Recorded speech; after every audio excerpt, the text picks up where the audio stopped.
the mighty Yah. Thank you. All right, so let me go ahead and share my screen right quick. We'll get started. All right, loading the screen. Oh, that's my music. I'm in Vegas. Let me get. All right. There you are. All right. Pretty sure you can all see my screen. Hey, feel free to ask any questions. That's what we're here for. This week, we have read only one chapter, which is chapter number 25 of the book of Vayikra, which is known in the English as Leviticus. The Torah portion is called Bahar Sinai, which means on mountain of Sinai, on the Mount of Sinai. Okay. And there's a lot of things that happen on Mount Sinai that, we have to ask ourselves, like, what's the significance of this? Why is this Torah portion important? Well, there's a lot of things that happen on Har Sinai. Okay. There's a lot of activity. It's something that Yah wants to show us, and he always wants us to be mindful of it. There were several ascensions up to the top of that mountain that Moshe took. He went back and forth on several occasions and for different purposes. So the first ascension, the first time that he actually made it to the mountain and went up the mountain, was for the receiving of the marriage proposal that you'll find in chapter number 20. Okay. Chapter number 20, which tells us about what our roles and our responsibilities are to the Most High as a covenant of marriage. And so he made that covenant to them, and they said that everything that you said we're going to do. Okay. Moshe proceeds down from Har Sinai, which is Mount Sinai, and he received the 10 words. Yah then comes in chapter number 20, and he gives them the 10 words, which we would know as the Asarei, the Hadavarim, which are the statements of the covenant, which you and I are bound to. Okay. Following that, Moshe comes down from the mountain. They receive the 10 words. Yah speaks. The children of Israel cannot endure it. They ask Moshe to go on their behalf and to listen to the Most High, because they didn't want to listen to his voice anymore. It was too much for them to bear. And so he went back up on the mountain. He ascended up again, and he received, the Most High called him up, and he received the Mishpachah, which are the rulings, in chapter number 21. So consecutively, we see that Har Sinai is pretty significant. I don't have a slide that tells us that in the book of Exodus, which we call Shemot, the Most High had asked the children of Israel to ask Pharaoh to release the children of Israel, to send them out so they can come to this mountain. And the Most High said to Moshe, you know that I sent you when you make it back to this mountain. They were going to that mountain so they would serve Yahweh. They would come to know who he is. Okay. When Moshe received the message about going and doing the work for Yah, he received it at Mount Sinai. He wasn't up on the mountain, but this is where he was, in the valley of this mountain, and he saw the burning bush. And then the Most High sends him from there. So it's pretty significant. Okay. So that's the first ascension. Also, too, we see through the other ascensions that he had, Moshe intercedes on Israel's behalf in chapter number 32 of the book of Shemot. Okay. So a lot happened on this mountain, meaning that they did the golden calf. It's time for them to, see if Yah is going to make a decision whether to wipe them out or to continue on with them. And so he makes a decision based on the promise that he made to our fathers, Abraham, Yitzchak, and Yaakov. And Moshe pleaded and he begged Yah to continue with the children of Israel, because he said, how would the world know that we're your people if you don't go with us? And so the Most High says, I will go with you. And he tells Moshe, I want you to make 2 more copies of the stones of the Lukoth, that you've made, and I want you to bring that I wrote on, and I want you to come up and I want you to bring those with you, and I also want you to make an ark. And therefore, he'll reestablish the covenant that he did in chapter number 34. Okay, that's when he put Moshe inside of the cleft of the rock. He passed it by. He then comes up and says, hey, I'm Yahweh. So this is my name. I'm the merciful one. And he gives all his attributes in chapter number 34. Okay, so Har Sinai is very significant. Okay, it's also identified as being the Mount of High Elohim. It's his mountain. There's several mountains that belong to Yah. Okay, 3 in particular. Mount Sinai or Har Sinai is one of them. The other one is Mount Moriah, which in Abraham had his experience with the Most High, and that's where the Most High tested him to find out whether or not he was going to be faithful to him and whether or not he would give up what he loved the most, which was his son. And then we have the next mount, which is Mount Zion. Okay, so these 3 mountains are significant to Yah. They're his mountains. So on this mount is called the Mount of High Elohim. And on this mount, which they call Mount Sinai, also has another name, okay, that is synonymous with Mount Sinai. It's called Mount Horeb, or if you're in Hebrew, it's Mount Korev, okay? And Korev has a very interesting meaning. It actually means a sword, okay? The same root that's used for Korev is the same meaning for sword. So it's the Mount of the sword, which we'll find out next week in our Torah portion, how the Most High said he's going to send the sword out. And the reason why he's going to send the sword out is because of the words that he spoke from Mount Sinai, that he's letting the children of Israel know that I brought you here. I'm speaking from this mountain for a reason. Like, for example, in Mount Moriah, or what they call Moriah, it means to see Yah, the one who's seeing Yah, right? Because at that moment, the most Abraham, he had that experience, and Yah said, Yah sees. He says, Yahweh Yireh, Yahweh sees. That's recovered from Moreh, or to Moriah, to see. So that mountain had to do with seeing. This mountain has to do with a sword. So the words, which are the 10 words that the Most High spoke, has to do with the sword. The marriage covenant that Yah has made, the proposal that he made that we said that we would do, that proposal and that writing and that agreement, that covenant is based upon a sword, okay? Meaning if you break this covenant, you're going to get the sword, okay? A couple of ways that you'll get the sword is you're going to get it through being cut off, like he talks about, I'm going to cut you off from your people, or you're just going to be put to death, okay? One of those 2 things, which means you're going to be totally, I would say, devastated. It's a mount of devastation.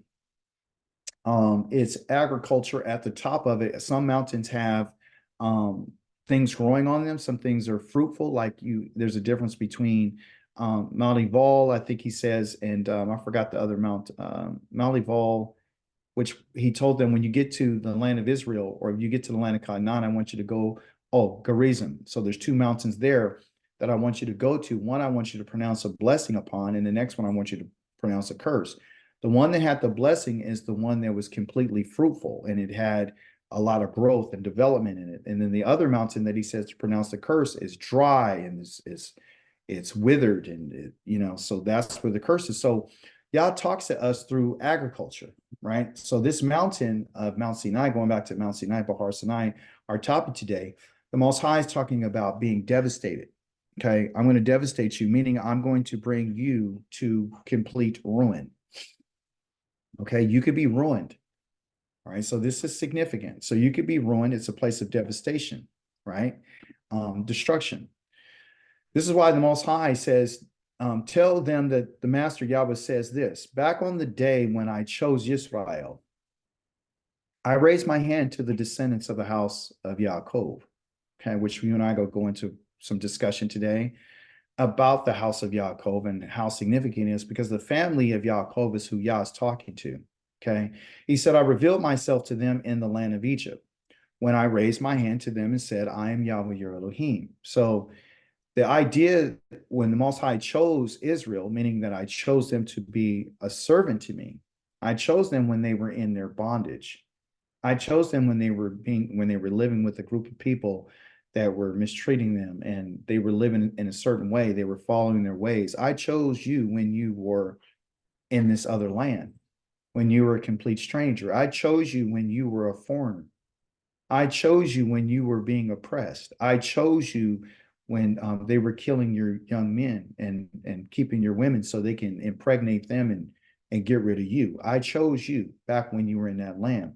Just like Yah has decided to choose us while we're in the lands of our enemies, to the descendants of the house of Yaakov, to the family of Yaakov, so we can see Yah's mercy that he's revealed himself to us while we're in the lands of our enemies. And what he said to us is, I am Yahweh, your Elohim, because for us, we had some confusion, like the sons of Israel and the descendants of house of Yaakov has always had. They don't know who their Elohim is. They don't know what God to serve. They only follow the customs of the people around them. So when we're talking about Yah introducing himself to us, it's because he's literally chose us. And when he chooses us, he has to give us the surety that I am your Elohim. And because I'm your Elohim, I want to give you something. I want to give to you that which I promised to your fathers. Because on that day that I raised my hand to them, right, to these descendants, pledging to bring them out of the land of Egypt into a land that I had surveyed for them. I searched this out for them, a land flowing with milk and honey, not just milk and honey, but also to your grapes and your dates and your barley and all these things. When he talks about flowing, he's talking about the abundance of it. He's talking about it has enough to sustain you where you can get food security. It's important for us to understand that to be with our Elohim, we are of Elohim, who is the creator of the heavens and the earth and all that dwells therein. And so this in particular land that he chose for the descendants of Yaakov, that he chose for the ones that were in Mizraim, like he chose for the ones who are scattered to the four corners of the earth, that is the promise.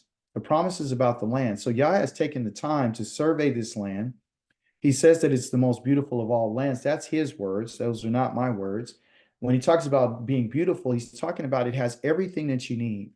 It has the streams, it has the water, it has the proper nutrients, it has the proper minerals. It has this, like he says, the copper in the mountains and the iron, and it has all the things that makes it very robust and something that you will be able to be sustained by. When Yah chose us, and he chose the descendants of our father Yaakov, he chose us not because we were the many, but he chose us because we were the few. He chose us not because we were the strongest, he chose us because we were the weakest. And seeing that we're the weakest, he says that I still want to give you something. I want to put something in your possession. And I want you to hold on to it because it's going to sustain you. It's going to sustain your families. Okay. So this survey there is searching for something that's going to be adequate and it's going to be sufficient so you can be satisfied. Okay. So the idea behind Har Sinai in this announcement to the children of Israel, because when Moshe says this to us in chapter number 25, this wasn't the first ascension. Yeah, I didn't mention this the first time. He only mentioned the Mishpachah on the first ascension. Tells them, hey, if you have a Hebrew slave, if you do this, if you have a stranger, you keep the Shabbat. He didn't go into the details about the land, okay, purposefully, because the bottom line is he knew that the children of Israel would make a golden calf. He reestablishes the covenant with them in chapter number 34, which is a huge space between chapter number 20 and chapter number 34. So chapter number 20 is when 19, he makes a proposal. 20, they accept it. He gives it to them. They break the covenant. Okay. So 21, he gives them the judgments. By the time he's finished giving them the judgments, between 25 and 34, they've already committed they broke the covenant. They committed adultery. They prostituted themselves and they broke the marriage vow. Yah reestablishes the covenant with them in chapter number 34. So when Moshe goes up to reestablish this covenant, at that time is when Yah begins to tell him, because he's decided to go on with them. I've decided now to continue with you. So now that I know that I'm bringing you into this land, my intent is to bring you into the land. That's why I brought you out, is to bring you in. So now that I've decided this, I'm going to give you the instructions that you need. Okay. So the Torah of Har Sinai, and hopefully we can see this, has to do with real estate. Okay. It has to do with real estate. The land, that's what we're talking about. We're talking about the substance of the land. We're talking about everything that appertains to the land. We're talking about the possession of the land. We're talking about all these different things. Okay. So Yah has to make sure that everything is the way it's supposed to be because I'm bringing you there. So he tells us that in our Torah portion this week that the land is not to be sold in perpetuity because the land belongs to me. You are only foreigners and temporary residents with me. So we're like tenants. Okay. Therefore, when you sell your property, right? You're selling your property, right? You must include the right of redemption. When he's talking about selling your property, he's literally talking about your houses. He's talking about anything that you did sell. You can't sell the land. The land is not ours. The land is his. We're just nothing but tenants. So being a tenant, we have, rights and we have responsibilities, which we're going to get into in a second.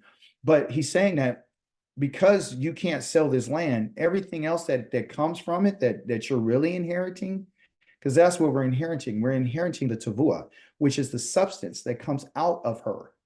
Okay. So our inheritance is those things that are coming out of the land, right? So we're supposed to go to the land, but the land doesn't belong to us.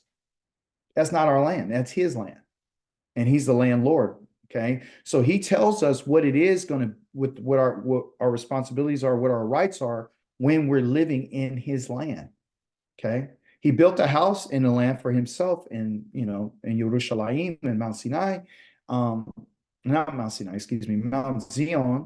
And because of our adultery and because of our fornication and because of our prostitution, he got so mad that he kicked us out of his house and then he burned his house down. But the land is still there, right? So the land is laying bare, it's completely bare. It's not the land that you and I would think today is the land of Israel. Bad news. That's not the land. Because Yah says, when I get you out of there, I'm going to make the land completely desolate. The land is desolate. It's not, there's no one living on this land. Okay. We know this to be true because in the prophets, it says that no one will ever enter you who is uncircumcised in both heart and mind. You won't be able to go to the land. The land won't have any more violence in it. That's why the children of Israel were put out of the land, okay, because of all the things that they did. But so what we're talking about here, being back to the subject, is that Yah is letting us know that, you guys are nothing but foreigners and you're residents with me. You're temporary residents. You're like a tenant. And because you're on my land and you're receiving things from it, these are the things that I want you to understand. You must include a right of redemption. Okay. So you can't live on my land and do what you want to do. Okay. You do what I tell you to do, right? Again, Har Sinai is dealing with rights and responsibilities. Well, what's the connection? I thought you just told me that Bahar Sinai or Mount Korev has to do with the sword being ruined. Well, the Most High is telling us that this could be it for you if you don't do what's right and if you're not responsible. Okay. So if you're doing what's right, you won't be ruined. You won't be ruined. See, the thing is, the connection is if you do what I say, you can live there. You'll live in safety. If you do what I say, the land will bring forth what it's supposed to bring forth. You do what I say, then she will be able to do, to bring forth what you need, right? So you're inheriting the things that are coming out of it and out of her more specifically, because the land is represented as a female entity because she's bringing forth, she's giving. So I want to deal with some of the rights. Okay, so it's about rights and responsibilities. And like in any real estate transaction, you have privileges, right? So one of the rights that we want to talk about today is this idea of redemption, right? On Har Sinai, which is the mountain, you have the ability, Yah is telling Moshe to tell the children of Israel that you can reclaim, because that's what redemption is. You have the right to reclaim any of your property. Unlike the lands that you and I are living in right now, there are some stipulations that tells us that we have a right to reclaim something, right? Depending on the condition, but they don't have a Yovel. They don't give a right of redemption at a certain time, every 50th year. They don't do that. This land is the lands that we live in don't give Shabbats to the people, and neither do they give it to the land. They don't give it, right? So it's clear by the studying that the Most High is letting us know that dealing with Yah means that you have rights, okay? And you can exercise those rights to reclaim what has been lost, which can be land, Okay, so land is being reclaimed, is being restored to the person. The people are being restored where? Back to their families, and the property is given back to people, right?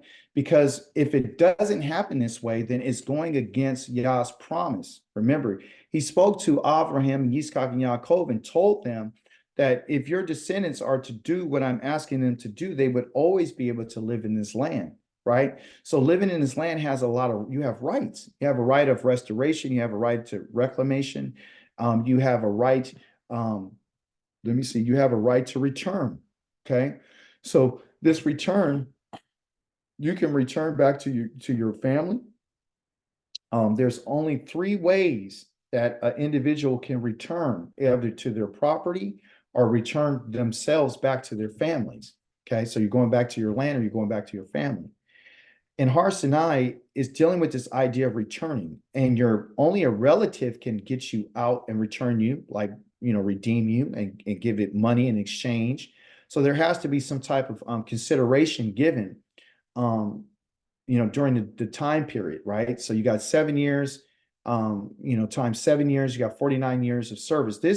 This service is a little different than the one that he mentioned in Exodus chapter number 21, where he talks about if you had a servant who served you, and you bought a slave and they serve you for 6 years, and the 7th year they go free.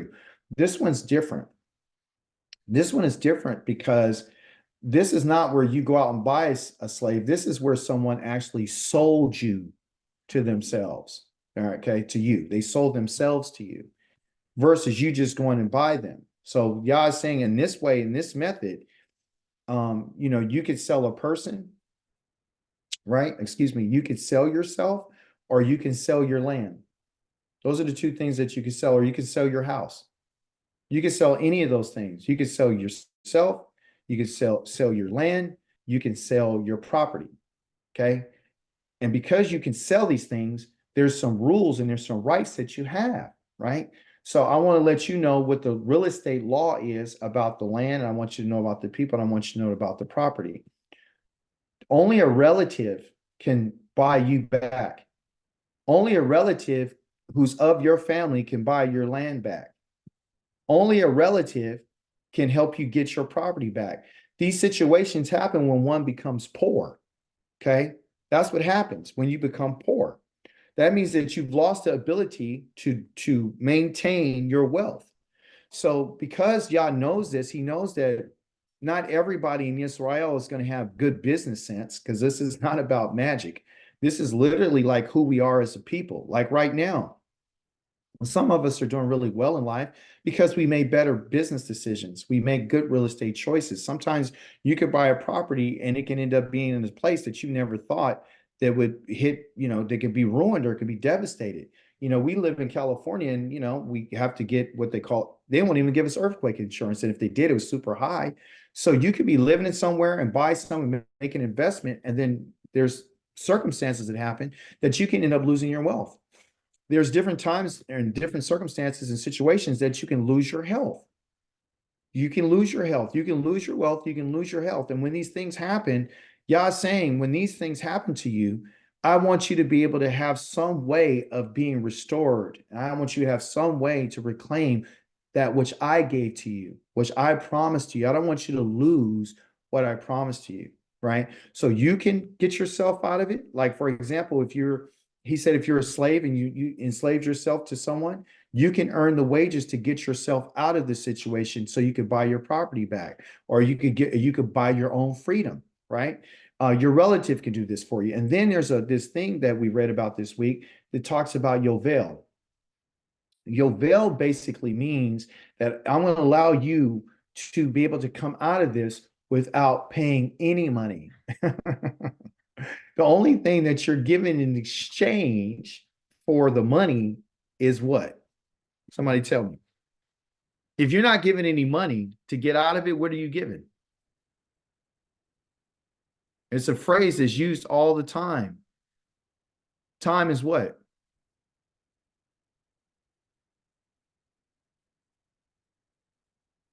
Time is money. It's money. Time is money. I don't know if you ever heard that phrase, time is money. Okay. So Yovel has to do with time. So in exchange for Yovel, which is time, which is 49 years, right?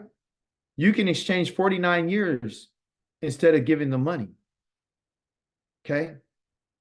So Yah told us that you and I are not going to be redeemed. We were sold for nothing. You're going to be redeemed without money. The reason why we're redeemed without money is because we've been paying our debt to Yah with time. Gee, it's not like he's going to tell you to let someone die so they can forgive your sins, and then you still live in your exile and you still be in your slavery and you still be faced with people who are still committing crimes and they call themselves Christians. You see? So Yah is telling us that guess what? Time is money. And you're paying, right? You're paying. You will only return back to me after you have done your time. There's an idea of Yovel that's going on with us as a people. Because we have had no one to come as a relative, like they told you Christ in the New Testament came, and he said that he's a kinsman redeemer. He's a relative of ours, according to the New Testament, and said that he redeemed us. But if he redeemed us, then why are we still in the situation they're in? Why are we still being oppressed? Har Sinai on Har Sinai, but Har Sinai has to do with oppression. Yah is telling us that I want you to get rid of your oppression. And the only way that you could be set free from it is only these three ways. A relative can do this for you, yourself, or you got to go through Yovel. You got to go through time. Okay? Those are the only ways that you can get out of this, right? Praise be to our King, Yahweh. All right? So time, the time element is very important. Har Sinai had this idea of rescue, right? Because therefore say to the people of Israel, I'm Yahweh.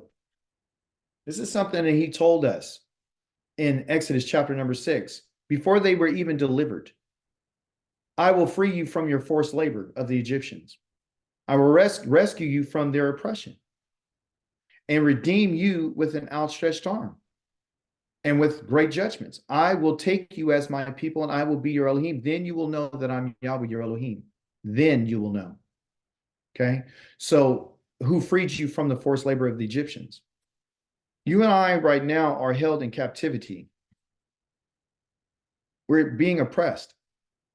People say, well, can you prove that? I don't see how you guys are being oppressed. You have freedom to go wherever you want to. You have passports. You have money in the bank. You have all these different things.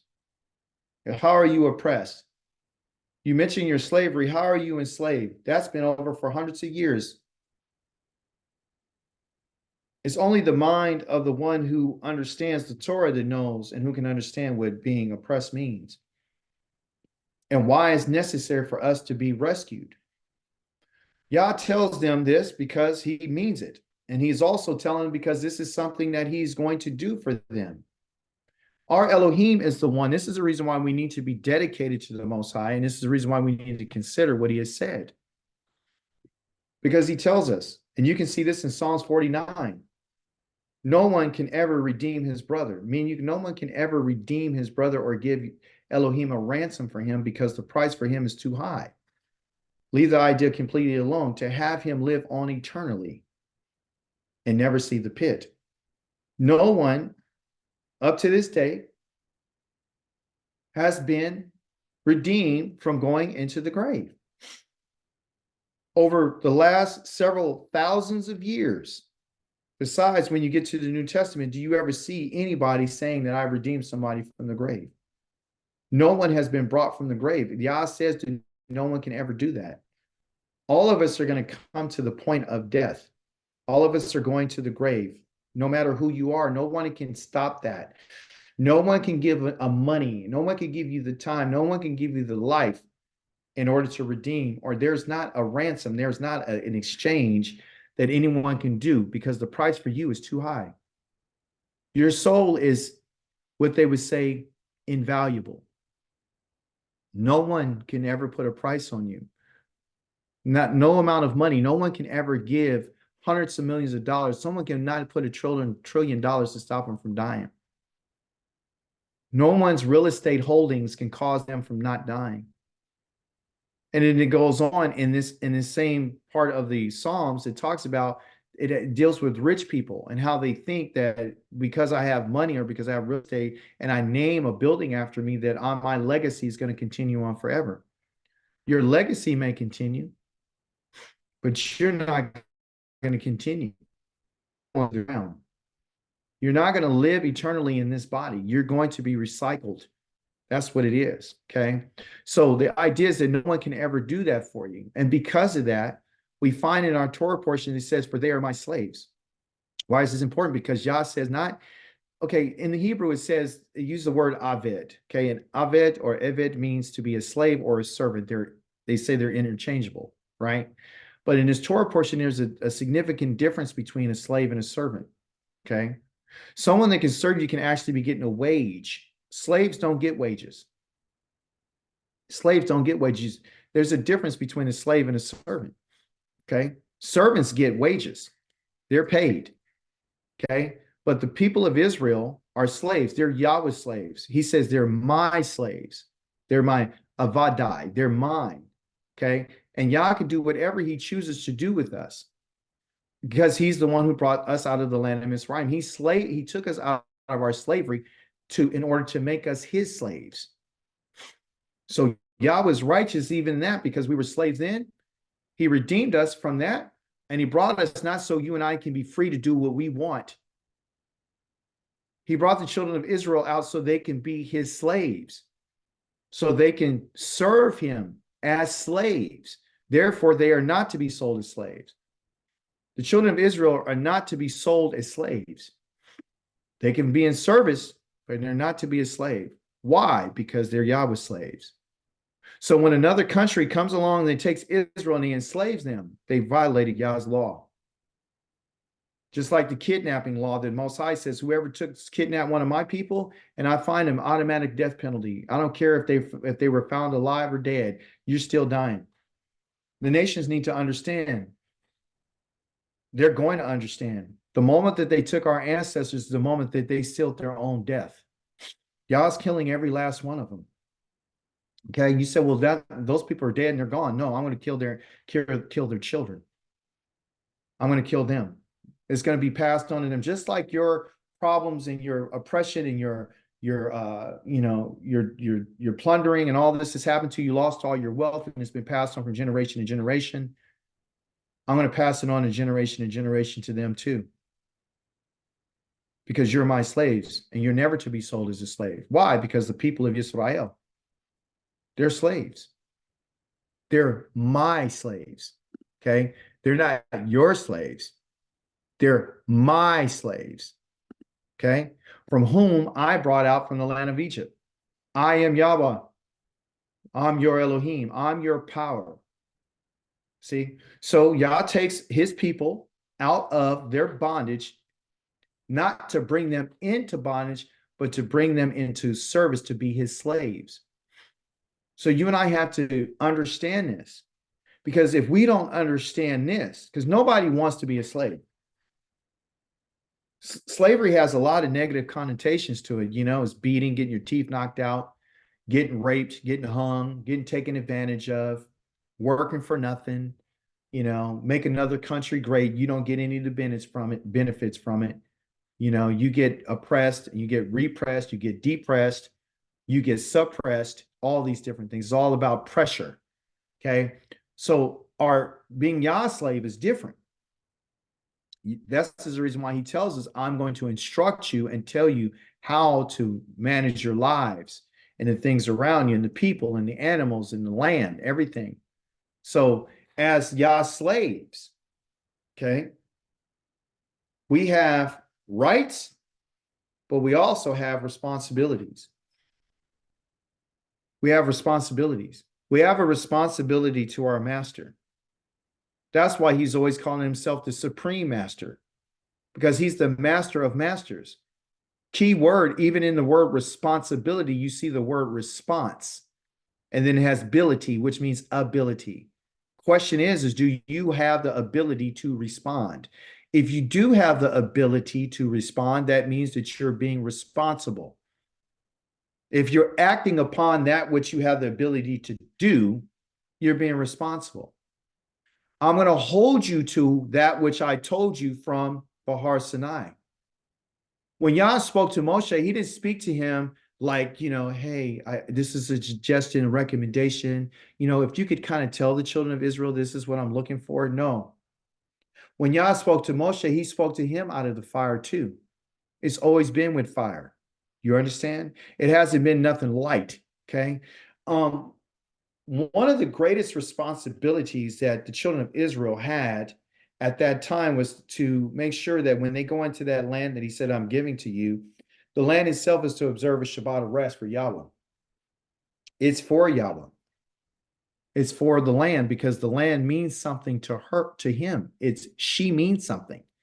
See, so when we say land, you need to understand that it's feminine. Land is feminine. She brings forth. She produces things. Things flow out of her. Okay. So you and I had a responsibility. We had a responsibility.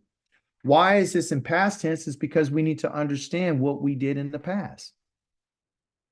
The reason why we're in our exile today is because we did not cease on the Shabbat from doing what he told us not to do, not only with ourselves, but also too with the land, and not only with the land, but with the people who are underneath our authority, which is our male and female slaves, and also to the stranger that was living with us, and also to the animals, the behemoths. The behemoths also too had to receive a Shabbat. You see? Absolutely. Cease the presence of Yah. Cease in his presence. Yes. We come to a stoppage of what we're doing. So like today, what we've decided to do is we said that we're going to cease and desist from what we're doing right now. By us keeping the Shabbat today, everyone, what we're agreeing is what Yah said on Har Sinai. We're actually saying by us keeping it and showing Yah with our actions and being responsible, that you and I have decided that I'm sorry. This is our way of saying sorry to Yah. When you keep the Shabbat and you cease from doing your work, you're telling Yah that you're sorry for your ancestors not keeping the Shabbat. Of course, we can't keep the Shabbat in the manner that he said, meaning that because there's offerings and sacrifices that should be made on the Shabbat by the nation. But still, you and I have the ability to do what we're doing right now. And by that, you're telling Yah and you're speaking to him by your actions. Through your actions. And your actions are the frequency. You understand? It's the frequency that Yah is talking about, okay? Again, going back to refrain. When Yah says that these 7 years is to be a Shabbat for you, right, or complete rest for the land, it's a Shabbat for Yahweh. You will neither sow your field nor prune your grapevines. I don't want you to put your hands to anything on her. I want you to understand this concept of the femininity. Okay, in the Hebrew, it uses her all the time, talking about the land. When they would sow something on her, okay, that means that they had to do something to her in order to sow. They had to put some work on her. I don't want no work on her. When it talked about pruning your vines, it means that I don't want you to go around and clip anything like your hair. You know how you let your dreads grow? Let those grapevines grow. I don't want you to touch them. I want you to let them rest. I want you to let them cease because they've been working really, really hard.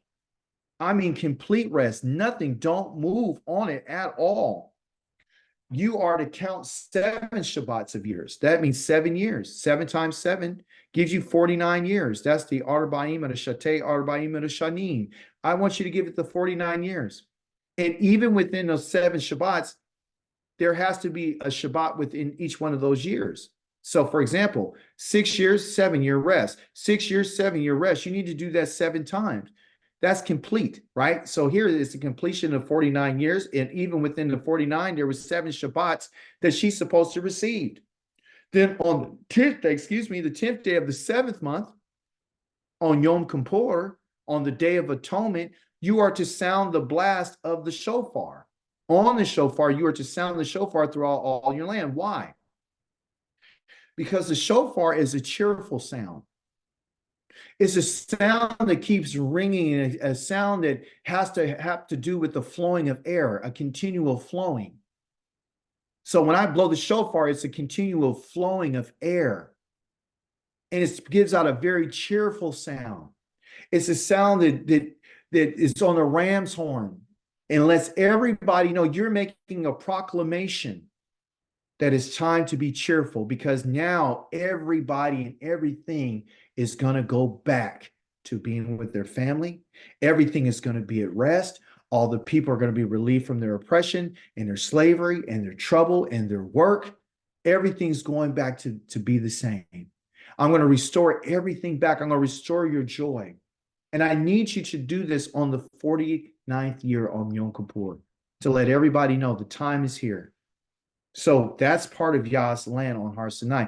If you don't do this, you're going to be put to ruin.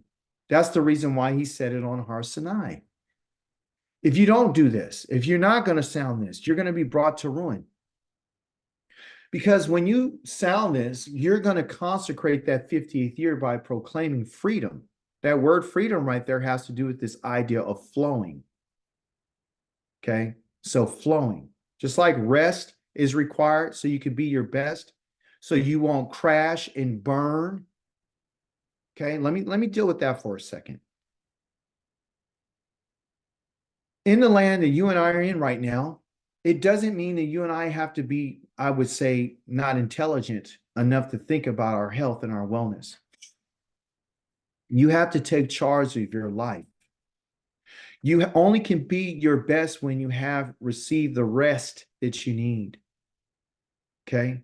Just like the woman needs her time of her ministration to allow her flow in order for her to maintain her health, the land needed her health and she needed her flow.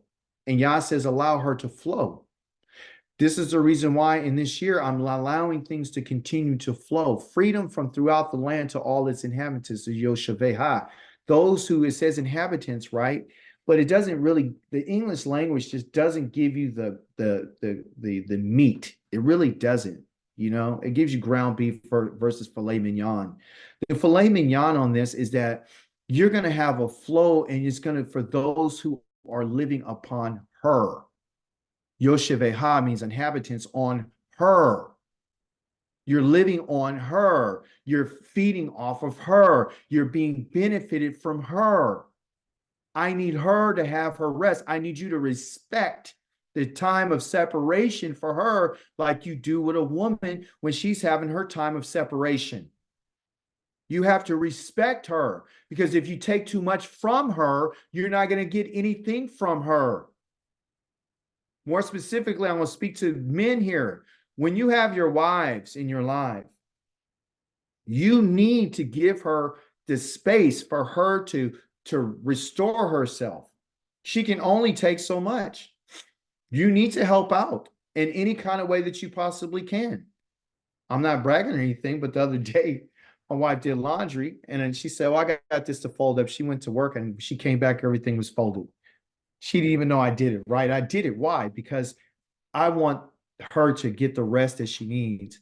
Because when she's not operating at her best, I'm going to get the worst of her. So what I'm doing is I'm being smart. I'm using strategy. Well, if I can help her in these areas, it frees up more of her time, and it gives her an opportunity to rest, and she'll be more apt to being, you know, willing to do some of the things that I want to do, right? And we can have better conversations. We can have a better experience together. So men, I would implore you to make sure that with anyone that you're in a relationship with, you got to give them that space, and you have to help them restore themselves. And women too, you guys have to give your mates the time for that he needs to restore himself, because this is the only experience that you and I are going to have.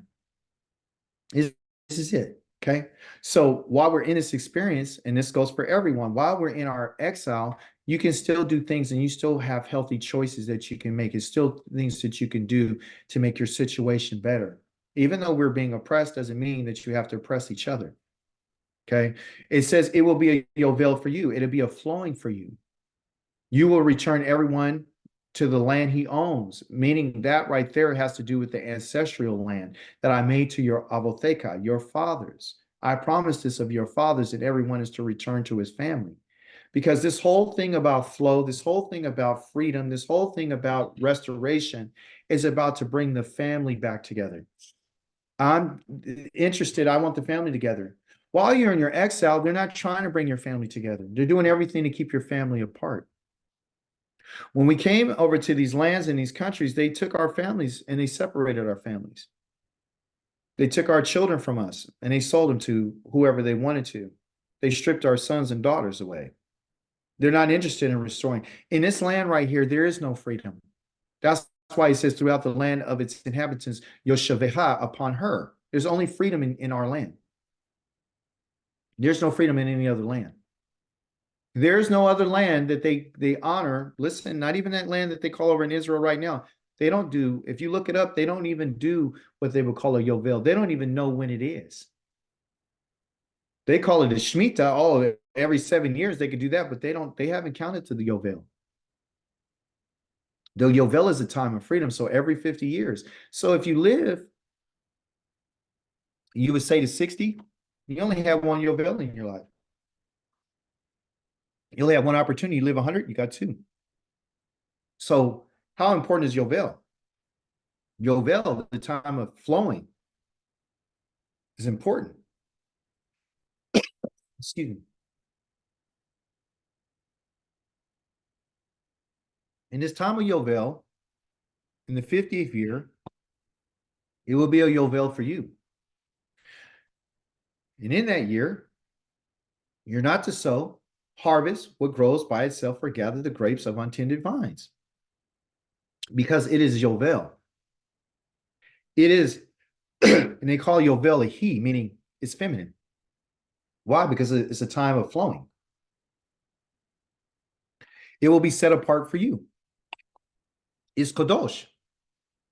It's Kadosh. It's Kadosh for you. No other land except for your land, which is my land that I'm allowing you to live, has this right or this responsibility while you're there. You got to release. Okay. So whatever the fields produce, it'll be food for all of you. Okay. Even in that time.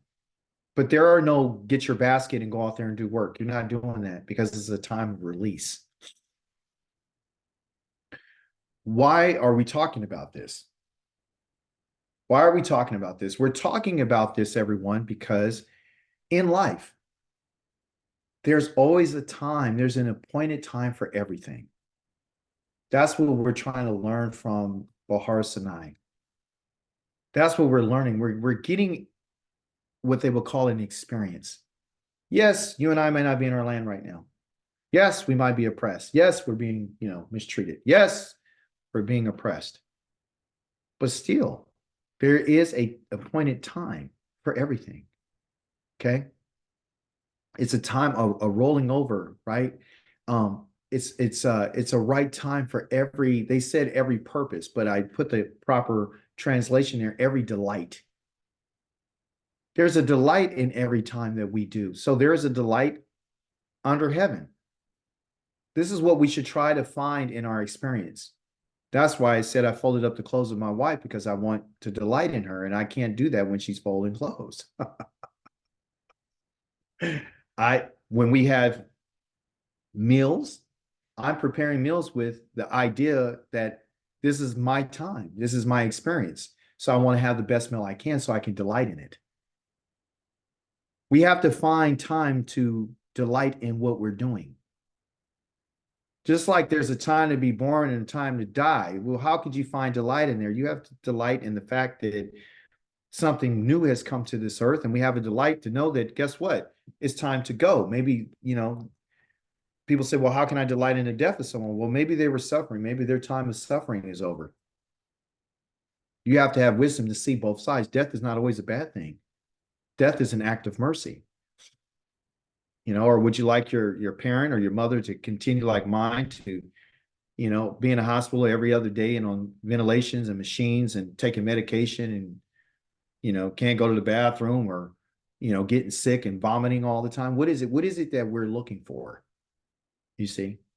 Or, experiencing like my neighbor, cancer. He's like, I can't do it no more. You know what I'm saying? So what is it we want? Do we enjoy suffering? Is that what we're delighting in? No, we need to not to. We need to understand the cycles of life. And by the Torah and by his learning this, we're understanding the cycles. We're understanding how Yah does things and how he sees it and what's beneficial. So your experience right now, in this life right now, is where you have to find your delight. You have to.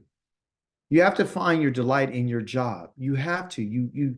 It's so mundane. You go over the same things all over and over and over every single day. You got to find a way to find some delight. Keep that in your mind. Keep that in the front of your mind, not the back of your mind, in the front of your mind. Find that delight in the food that you eat. Find that delight in your conversations. Find that in your relationship. Find it. Okay? Search for it. Have that experience. Otherwise, you'll be brought to ruin. Har Sinai was about the Mishpachah. It's about restoring people back to their families, as we talked about. Okay? It said if a member of your family has become poor, this is part of it, so that he can't support himself among you, you are to assist him as you would a foreigner or a temporary resident, so that he can continue living with you. Well, we just read this, who does this sound like? Who said this? Who said this that we're reading? Who said that you need to assist him as a foreigner or temporary resident so that he can continue living with you?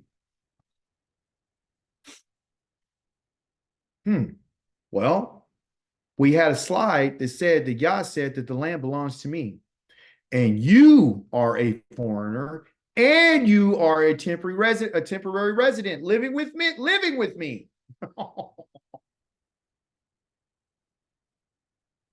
So what is Yah asking of us? You think this applies only to the land? This is how Yah sees us. He sees us as a foreigner and a temporary resident. I'm asking you to be like me. I am Yahweh, your Elohim. When I saw you in the land of Mizraim, you were poor. You didn't have any land. You didn't have any tabuah. You didn't have any substance. You didn't have any increase. You had nothing. I brought you out so I could support you. So I'm asking you to do the same in my land. Because it's my land. And what goes along with my land is the way that I'm going to do things. This is what I want to be done in my land. Can you do it? Yes, we could do it. We could do everything he said. That means when your brother Akika, okay, when I get poor,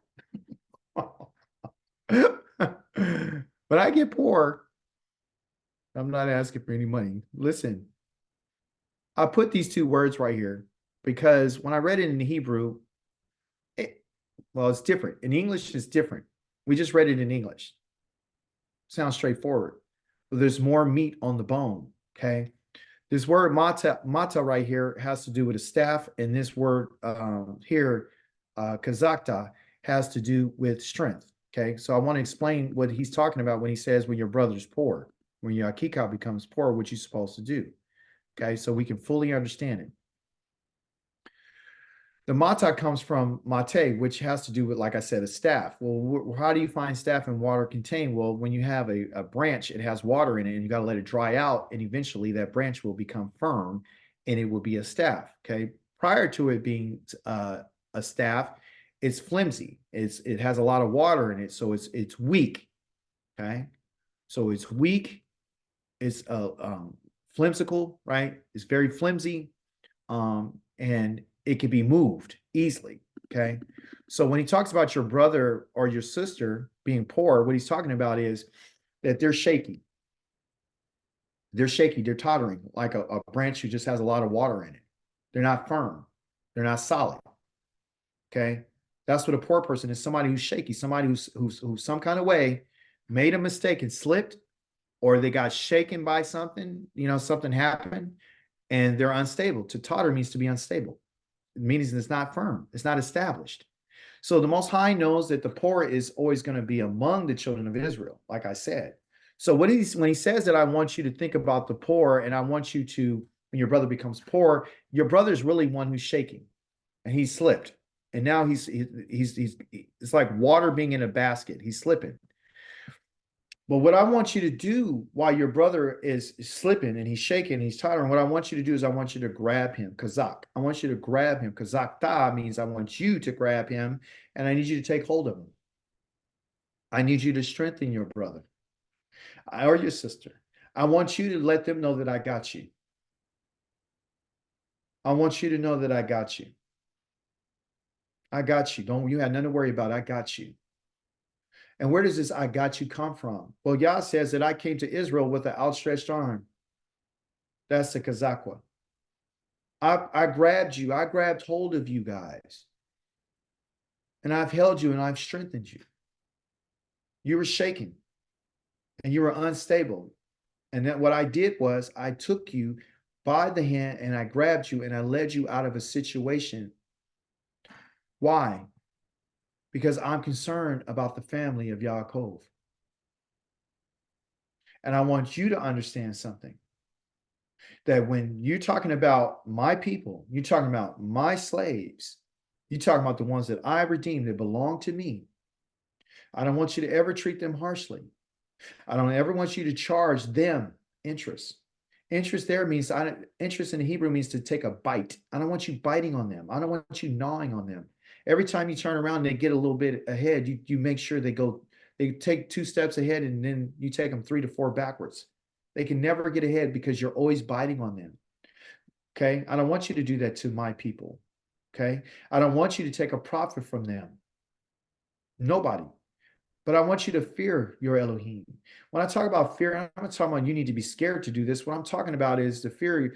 Yahweh means to be pointed in a direction from your Elohim. In the Hebrew, it says, Wayare, Wayaretha, me Elohim, meaning from your Elohim. Okay. Taking the direction for me. I'm pointing you in the way that you should go. I'm showing you the best way how to deal with your family. Because if you don't do this, that means that you're not taking instructions from me. It means that you're hurting my people that I redeemed from that. They were being gnawed on all the time like a wolf continually snipping at the heel of a lamb, or a dog continually biting and nabbing at the heel of an animal, causing its discomfort and never being able to get away from it.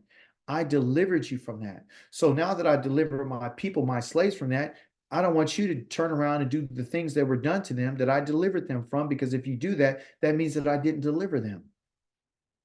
I haven't delivered them, and that's not true. You know that I delivered them so that your brother can continue living with you.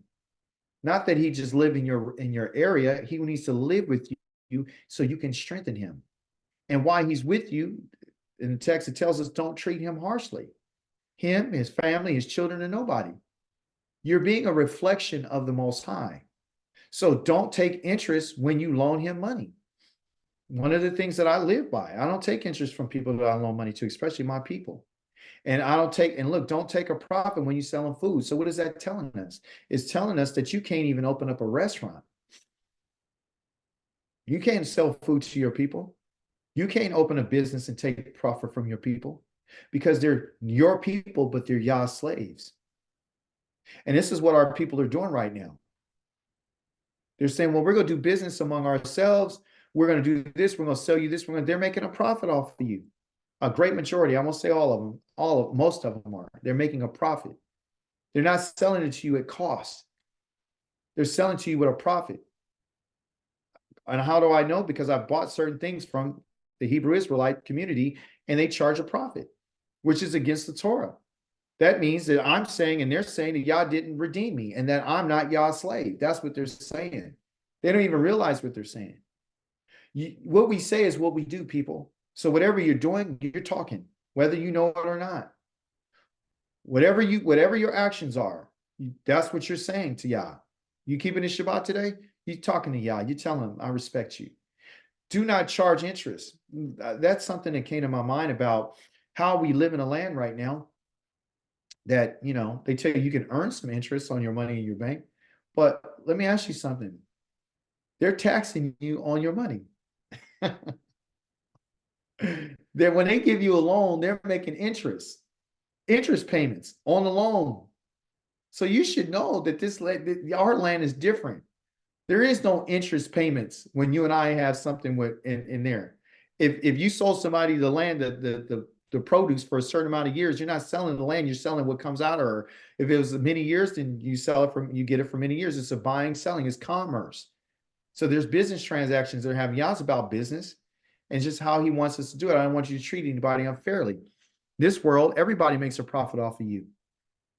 So now can you see the difference between this land and Yah's land? Can you see the difference between our master and the master that you're under right now? Can you see that? Can you see that you're being taxed, and when you're there, you're not being taxed unless you committed a violation against the Most High, which is a 20% tax against that which was Kadosh? Can you see that? You don't charge your people. I didn't know this until I studied that there's business law. It's not only real estate law, there's business law in Har Sinai. Yeah, I was telling you, you will come to ruin. I will ruin you on Har Sinai. It's a sword. I will devastate you. Just like this mountain is covered in fire and is nothing here. That's what I'll do to you. That's what I'll do to your family if you break this law. Real estate law, business law. In this business law, in this commerce, the Most High said, if you sell anything to your neighbor or buy anything from him, neither of you is to exploit the other. I don't want you to oppress. I don't want you to tie them down. I don't want you to cause any discomfort to them. I don't want you to mourn because of what the business transaction. Rather, you are to take into account the number of years, like we mentioned, after the Yoel, when you buy the land from your neighbor, he's to sell you according to the number of years of crops, your year's crops, which will be raised. And he's taking a risk. And the reason why I say he's taking a risk is because if things don't work out, he can't come and ask you for a refund. It is what it is. Okay. Again, this idea of taking advantage of one another is causing one or each other to mourn, meaning we did a deal, but it wasn't fair.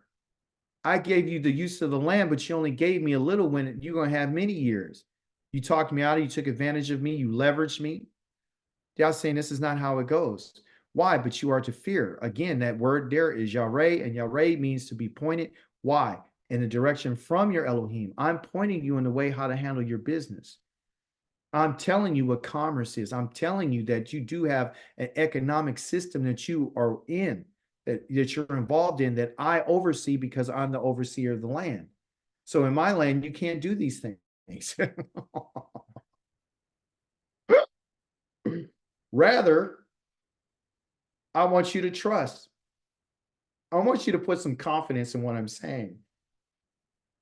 The only way that you and I can trust Yah is by guarding his regulations and his rulings, his kukai and his mishpachah. Those are the rulings that he said, this is how I'm doing it. These are my decrees because I'm a king.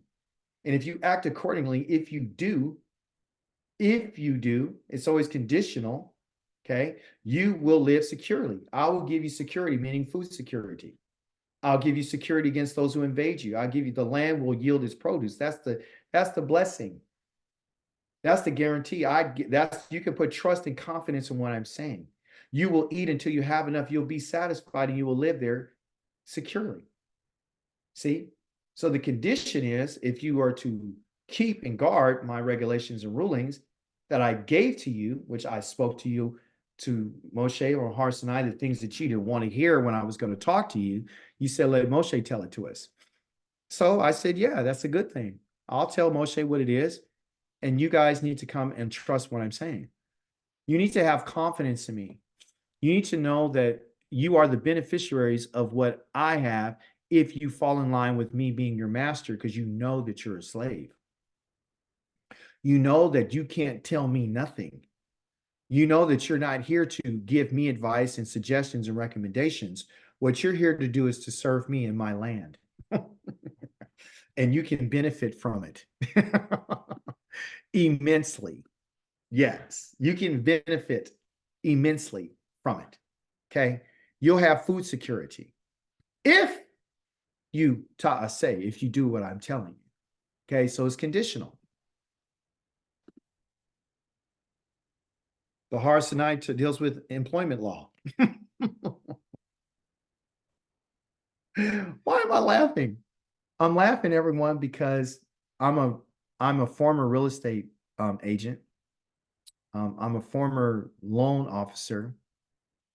I'm a former employer. I'm a former all these things.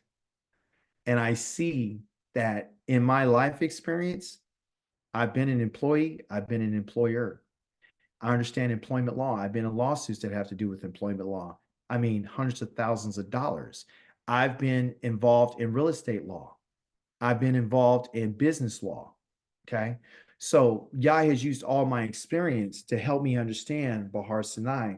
So by time we were to come to this moment in time, because there's an appointed time for everything, I would have been equipped enough to be able to handle Bahar Sinai instead of looking at it as Yah's talking to a group of people in a land. I understand what he's saying to them.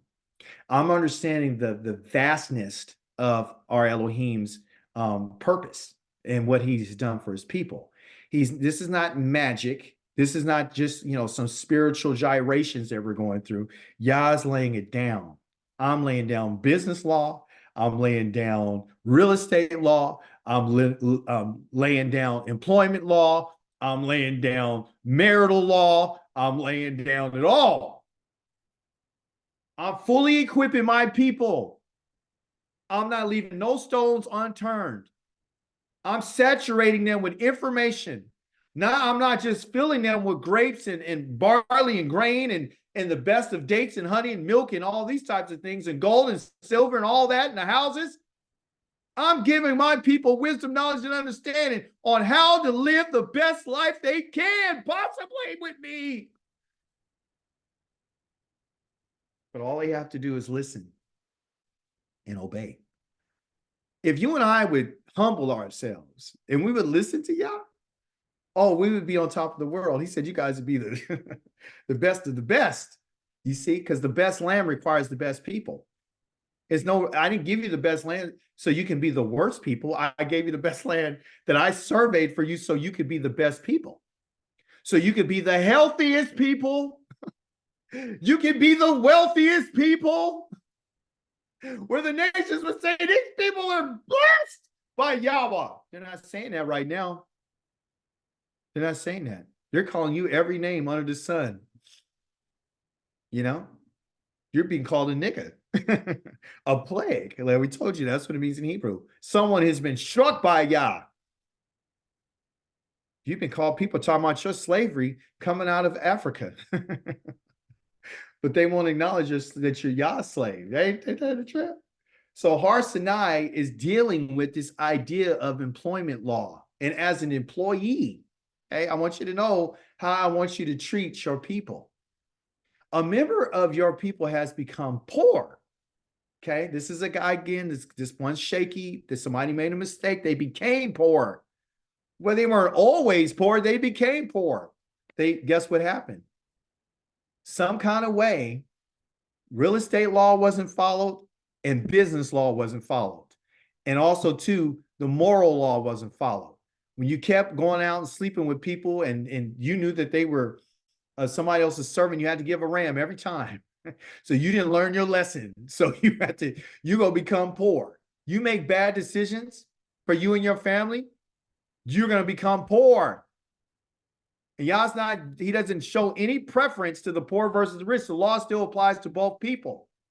But I'm still saying that even in the event of someone becoming poor of your family, when he says a member of your people, he's talking about your family member. I want you to understand something. This guy or this man, not his wife, he's going to sell himself, includes his family, his wife, and his children, to you. When he sells himself to you, you do not make him do the work of a slave. Well, that contradicts what it says over there in Exodus chapter number 21. He says, when you have a Hebrew female slave or a Hebrew male slave. No, You bought that slave. Here, they're selling themselves to you because they became poor. They became poor. They used to have some money. They used to have a house. They used to have all kind of stuff. But now what I'm telling you is you do not make him do the work of a slave. Not my people. You are not to make none of my people a slave. Remember, I told you. Rather, you are to treat him like an employee or a tenant, which means that you have to pay him. When he gets poor, he doesn't come and do all the work of a slave where he don't get no wages and no income or nothing. You got to pay him. You said, well, I paid off his debt. This is not included. Me and my wife had a discussion as you talking about people in our family. If we did such and such, we paid. Would we enslave them? What would it be? Right? Would they come work for us? Of course, I don't want them to work for me now because they don't follow the Torah. They don't understand it. So it would be to my detriment that they would come work for me. But even if I did hire anybody for my family, I have to pay him. And when are you supposed to pay him? Every single day. Why? Why are we supposed to do this? That's the question. Because what we're talking about is their dignity. That's why Yah doesn't want you to make them do the work of a slave. I delivered them from their slavery. So why are you going to put them back in slavery? There was a story, or I would say a narrative, that's given in the book of Jeremiah, chapter number 34, that talks about how the king and the people and the leaders and the people who had money had Hebrew Israelites as slaves, or male and female, and it came a time for them to emancipate them from their slavery, and they did, and then they turned around and changed their mind and brought them back. Yah says, because you've done this, I'm going to do this to you, and he destroyed them. He destroyed them because of that. Because he said, your ancestors, they've never listened to me. So what it is Yah's concerned about the dignity and the worth and the value of the people. Even though you and I are Yah's slaves, I want you to understand something. It doesn't mean that you don't have any dignity. It doesn't mean that you don't have any worth. It doesn't mean that you don't have any value. It doesn't mean that you don't have any regality, which means you're not regal. It means that you don't harness any majesty. To be a slave of a king is an honorable thing, especially the king of the universe. The king of the universe says, because you're my slaves. See, you and I can't be around Yah without having to do service to him. And if you're worried about being his slave, then you have to talk to the Malachim. Because guess what they are? They're his slaves.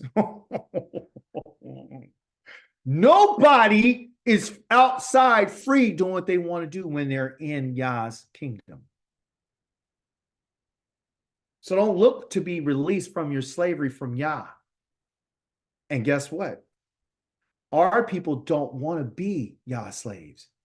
You can look at this in the book of Malachi in chapter number 3. It says, what good is it that we should serve, meaning be a slave to Yah? Why should we walk around mourning and being upset all the time? Why should we be down all the time? Why should we live like this? Why can't we go out and do what we want to do? Why should we have to keep the Shabbat? I mean, the sun doesn't go down until 8:30 tonight where I live at, so that takes up my whole day. Oh, why should I do this? Why should I continue to live this way when I can set myself free from him and my duty and my responsibility? They don't want to follow this. The children of Israel don't like this. And the reason why they don't like it is because they're not going to be able to become rich off of you. They're not going to be able to work you like how the European slave trade did us, right? When they brought us over, they made money off of us because they never paid you. They never paid your ancestors. Children of Israel didn't want to keep the Shabbat. Why? Because you can't do business. Violating business law. Violating the responsibilities that we have to keep the Shabbat. We're going to talk more about this on next Shabbat. Talking about the Shabbats that they didn't keep. Israel has never done anything that Yah says. Nothing. He says it. Okay? But Har Sinai, everyone, when we boil it all down and we really look at it, it's dealing with frequency. What I'm talking about energy.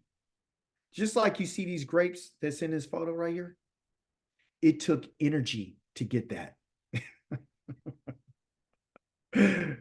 It takes energy for everything to happen. It takes energy, it takes frequency. In the book of, I think it's Isaiah. Is it Isaiah? It's either Isaiah or Jeremiah. He says, you brought your people, Yisrael, out of the land of Egypt with signs and miracles and strong hand and outstretched arm with great terror.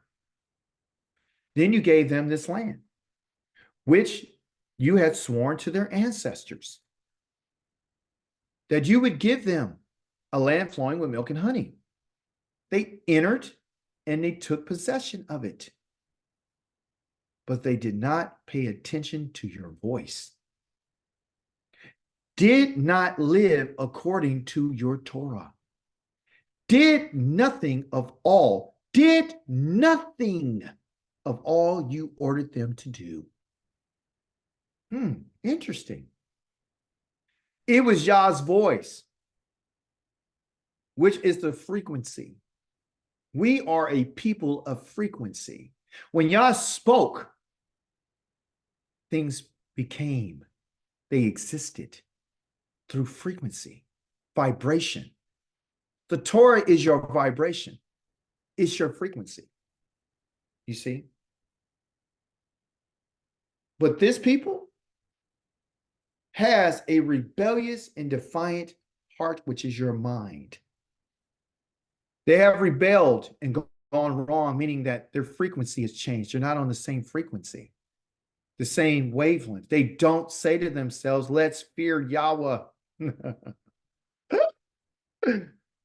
it's talking about let's fear Yahweh, it's not let us be afraid.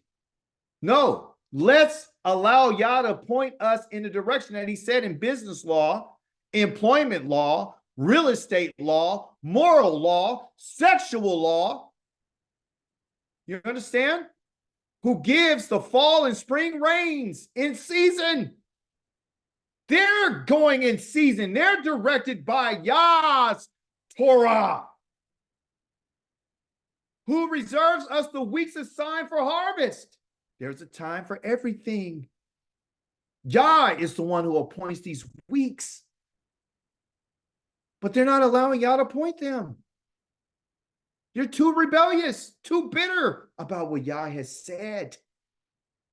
I want to prove to you that the frequency that Yah is talking about, when you and I have a certain mindset like they did, your crimes have overturned nature's rules.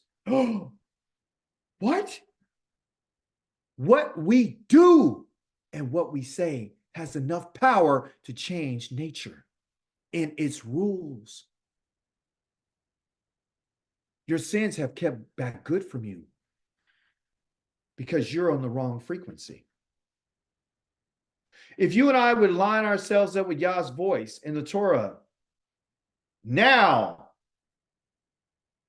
it'll be that frequency, the Yah, that resonates with him.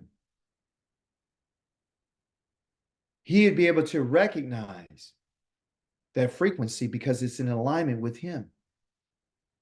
When you keep the Shabbat today, you're in the right frequency.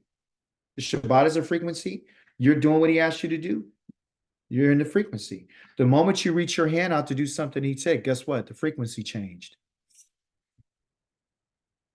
The moment you and I start speaking our own words on the Shabbat, the frequencies change because it's not the words that's supposed to be spoken on the Shabbat. You're out of frequency.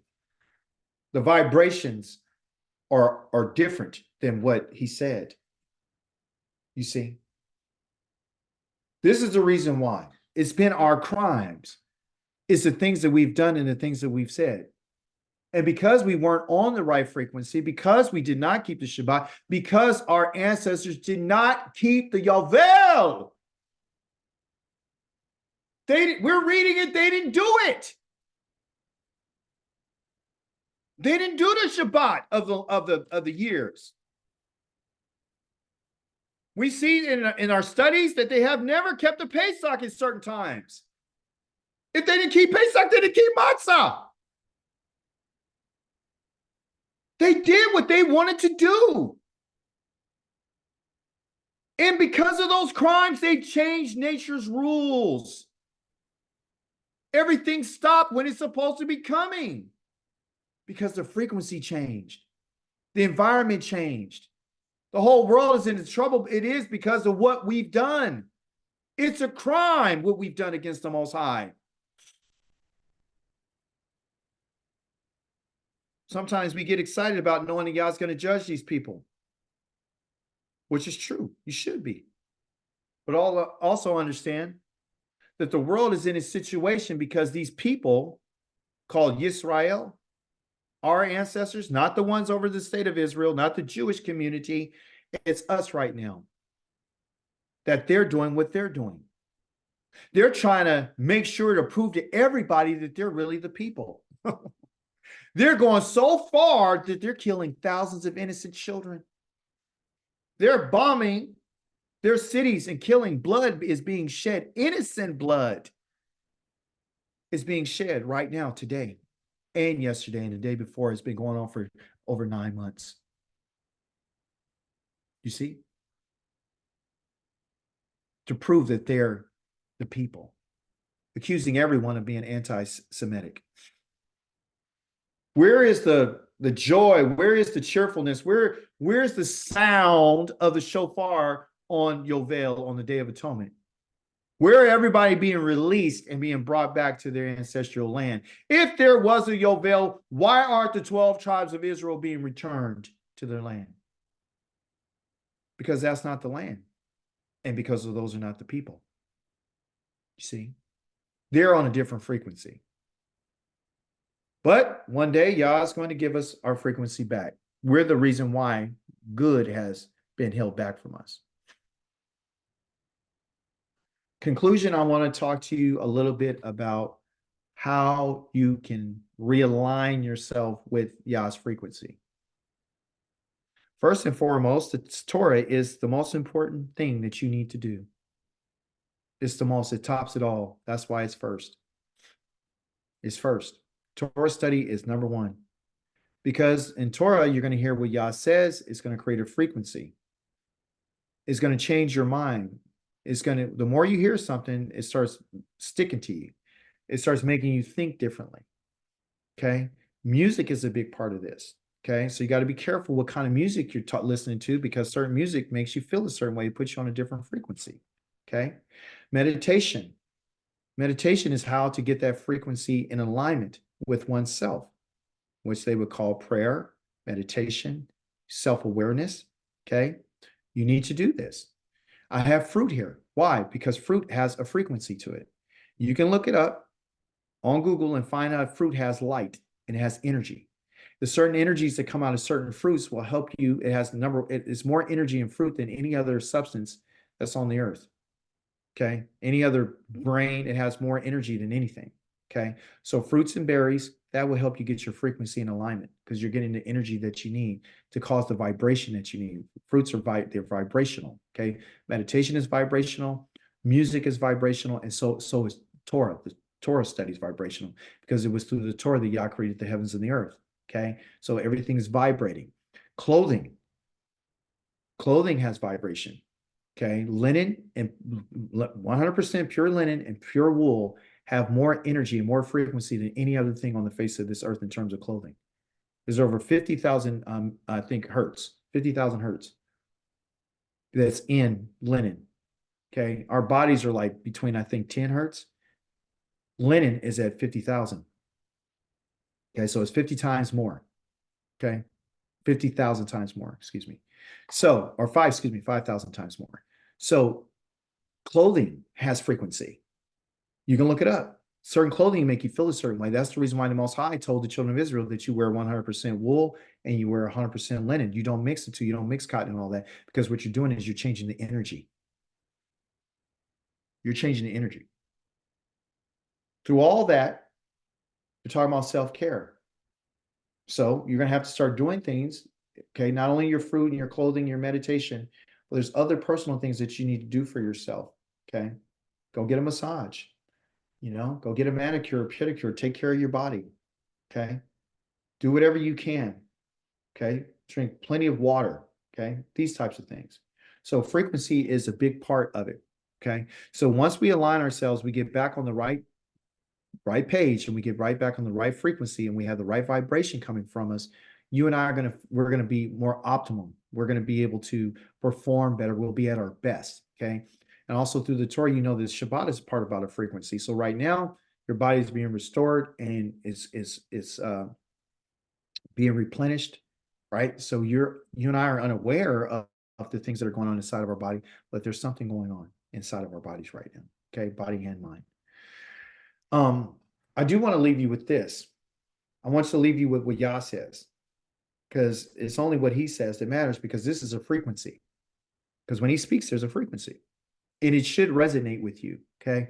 It says, as when juice is found in a cluster of grapes, and people say, don't destroy it, there's still some good in it.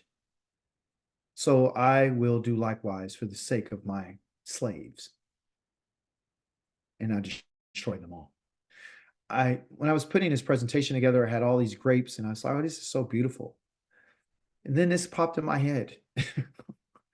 And I said, I need to put this up here. When they said there's some good in it, the word in it is not tov. It's not good. It's not functional. What he's talking about is a baraka. And a baraka is what they would call a blessing. There's something in there that's desirable. Okay.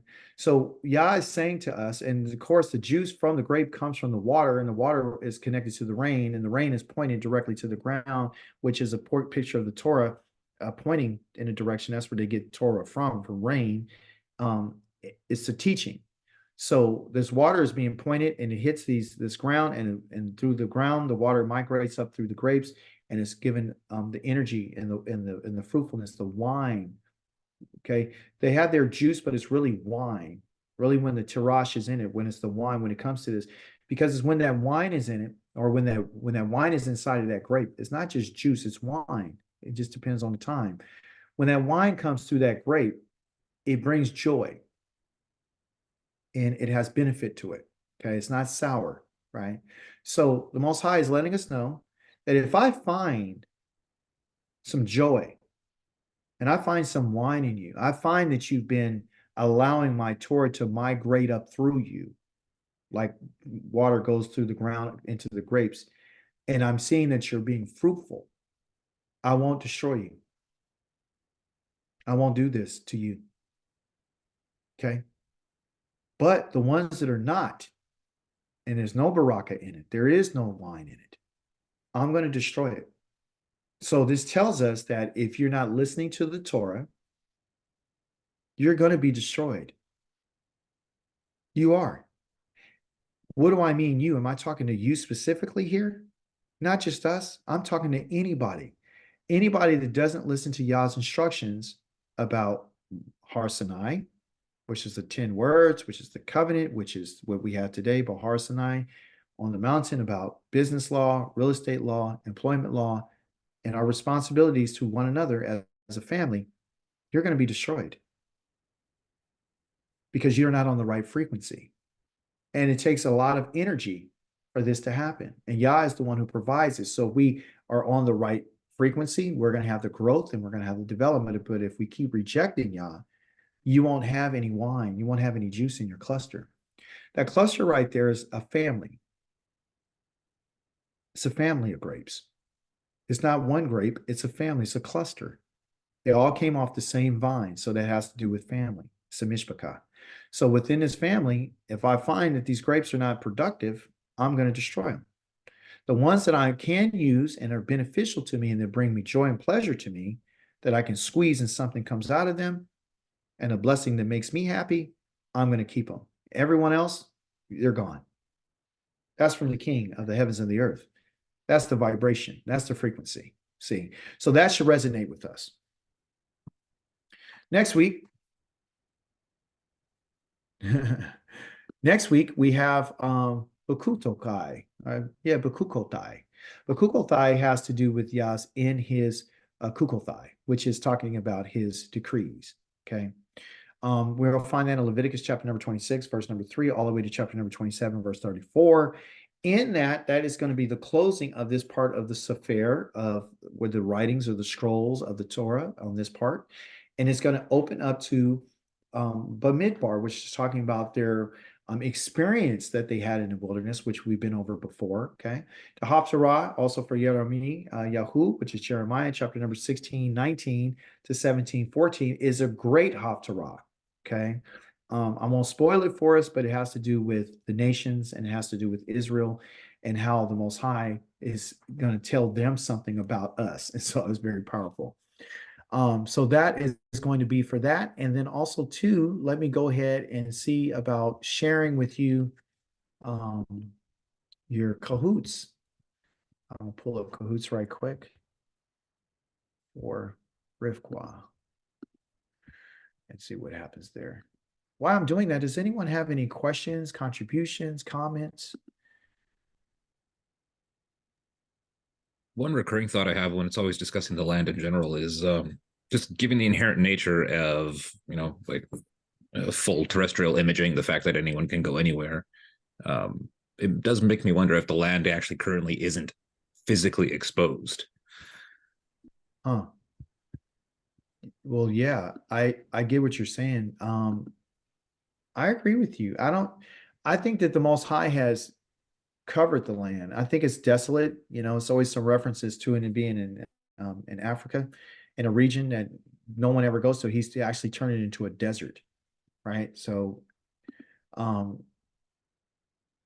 completely, there's nothing growing there. There's nothing. There's no reason, because the people are not there.